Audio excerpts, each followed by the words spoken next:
Fala aí pessoal, beleza? Como é que vocês estão? Iniciando mais um acompanhamento mensal, vamos falar sobre o KNHF, o hedge fund da Quineia, um baita fundo, hein? Que fundo! Mas vamos lá, é estranho falar que fundo, né? Mas baita fundo imobiliário, vamos lá, mais um mês acompanhando o relatório de janeiro de 2025.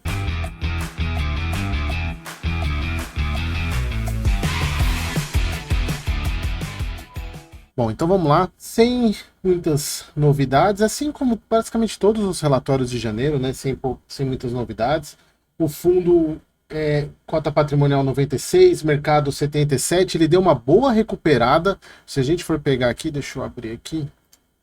Ele deu uma boa recuperada, ele chegou a bater 75,49 no fevereiro e agora voltou para 83, deu uma subidinha de 10%, mas muito longe do que ele estava sendo negociado lá em dezembro, no começo do ano, 104, uma queda praticamente de 20% aí. Mas aqui a gente viu que o fundo negociando nas mínimas históricas. É aquele negócio, né, pessoal? A gente tem que avaliar isso, saber, será que essa queda na cotação justifica? Então, eu falo, né, os membros da comunidade sabem o valor a recomendação que eu coloco do KNHF, os preços, e assim, são oportunidades que a gente não pode ignorar. Hoje o fundo, ele é aquele verdadeiro hedge fund que a gente fala, né, que ele considera praticamente todas as classes de ativos que ele poderia investir. Ele tem CRI, que hoje é mais de 50%, 60% do portfólio, sendo quase metade inflação. Ele tem um pouco de fundo imobiliário, imóvel, tem bastante coisa, 30%. Ações, pessoal, eu tô com o meu cabelo tá virando aqui porque eu tô com o ar bem em cima de mim, tá um calor hoje. Imóveis 30%, ação 1%, e a parte de caixa 15%, quase 18%. E aqui, pessoal, eu vou falar um ponto que as pessoas às vezes esquecem, que isso aqui vai acabar, né? Exatamente porque ele tem parcela a pagar. 90 centavos por cota, gerou um resultado bem menor esse mês, mas a gente já vai falar sobre isso. Então, movimentação na carteira de fundo imobiliário, ele finalizou dezembro com 220 milhões, aumentaram a posição de fundos de CRI, e para você que tem acompanhado os outros vídeos, principalmente vídeos de FOF, percebam a similaridade em postura. Todos os FOFs comprando fundos, tanto os hedge funds quanto os FOFs, aumentando posição em fundo de CRI. O que isso significa, pessoal? Significa a desconfiança em relação a 2025. Por quê?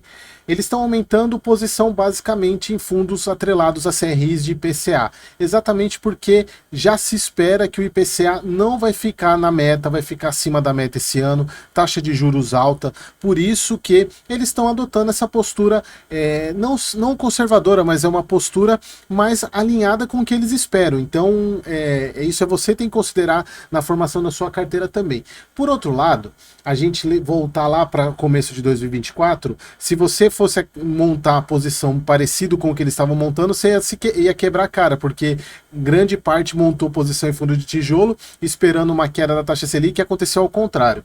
Mas assim, no ano passado, não tinha como prever o que aconteceu mesmo. De fato, a piora tão grande. A gente dava para ter uma noção que teria piora, mas não tão grande. Agora, esse ano já está muito desenhado, e até pelos núcleos de inflação que a gente tem visto. A inflação de fevereiro agora, que eu estou curioso para ver o quanto que ela vem, vamos ver se vai vir mais de 1% a inflação. Então está tudo desenhado para que isso aconteça também.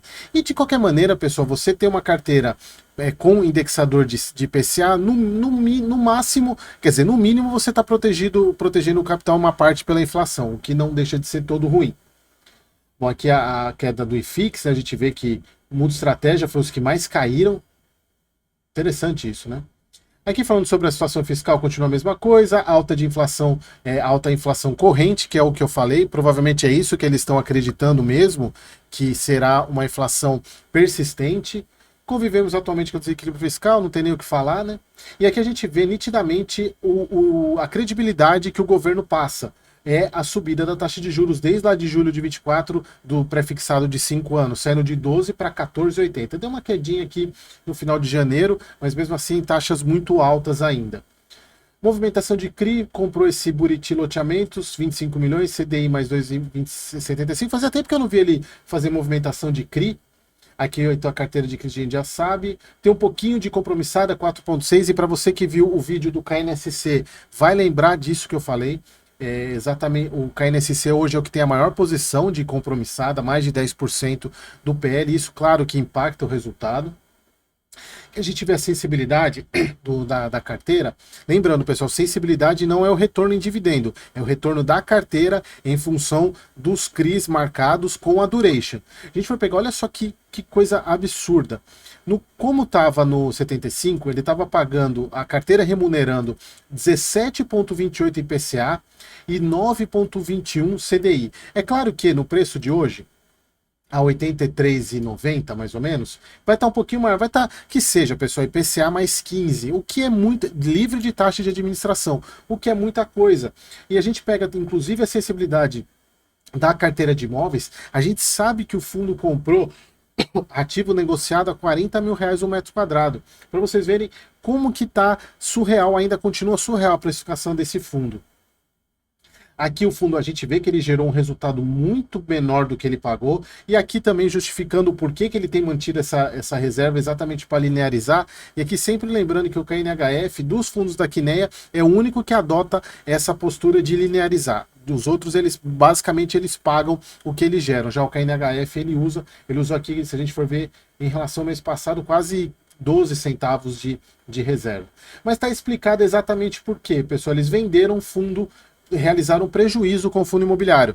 E aí a gente não sabe quais são, né? Eles não informam isso, tá? Até porque não precisam informar na carteira, mas aqui está a explicação do porquê que teve um resultado tão negativo esse mês, comparado tem 78, mas mesmo assim ele tem uma reserva que mantém os 90 centavos, isso aqui não é frequente. Então a gente, provavelmente, ele aumentou a posição de caixa, possivelmente ele usou o recurso para comprar o CRI. Então, esse é um ponto de atenção, na verdade, mas assim, é mais uma questão que é super normal, não altera nada do fundo, não altera patrimônio, não altera nada. Aqui a parte de IPCA da carteira, que é a majoritária, ele é parecido, na verdade ele é igual ao KCRE na questão de apuração do indexador, ele pega M-2, diferentemente dos outros fundos da Kinea que pegam o mês anterior, nesse caso aqui ele pegou outubro e novembro, ainda vai ter dezembro que foi 56, então ainda 52, se eu não me engano, ainda veio alto. Os fundos que estão agora de fevereiro já vão pegar a inflação de janeiro, que foi 0,16, então tende a ter uma queda na parte de IPCA dos rendimentos. A gente vê aqui, né, basicamente foi parte de despesa de fundo imobiliário. E aqui, pessoal, sempre lembrando que o KNHF, ele fez as compras tanto do São Luís, do Faria Lima e do Shopping Uberaba naquela modalidade Seller Finance, ou seja, ele já tem o dinheiro todo, já tem os aluguéis recebendo, porém ele ainda não pagou tudo. Lembrando até inclusive do próprio Shopping Uberaba, que ele tem um monte de carnezinho para pagar lá para o HSML. E aqui a gente vê, pessoal, que ele tem bastante coisa para pagar, e isso é importante porque até para vocês entenderem que isso aqui vai dar uma reduzida. Essa parte aqui, ó, resultado do instrumento de caixa, essa parte aqui vai impactar bastante durante esse ano, principalmente porque esse ano ele, se eu não me engano, ele termina de pagar o São Luís, que é lá que era do TEP 11. Aqui ainda não, porque aqui tem bastante coisa para pagar. Mas vocês vejam que reduz bastante, né? Então o fundo, ele tem, se a gente for ver aqui, tem bastante coisa para pagar em 2025 e depois 26 finaliza com 78 milhões aqui. E após 2026, isso aqui é basicamente o Uberaba, né? O pagamento lá do carnezinho para o HSML. Mas é sempre importante lembrar que isso aqui reduz a questão da receita financeira. Então pode ser que esse ano, se o fundo não tiver, ele tende a reduzir rendimento exatamente por causa dessa perda do recurso. E aí também não vai alterar tanto, porque ele já tem falando o guidance aqui é de 85 a 95. Então não vejo tanto problema em relação a isso. Ainda continua sendo um baita de um fundo imobiliário. A gente vê aqui o deságio patrimonial, e aqui é sempre importante tomar cuidado, olhar pura e simplesmente isso, porque ele tem uma parte relevante de imóvel na carteira, que é a carteira do fundo. E é isso, pessoal. Continua sendo, para mim, o melhor hedge fund que a gente tem no mercado hoje, um hedge fund raiz mesmo. Beleza, pessoal? Espero que vocês tenham gostado e até o próximo vídeo.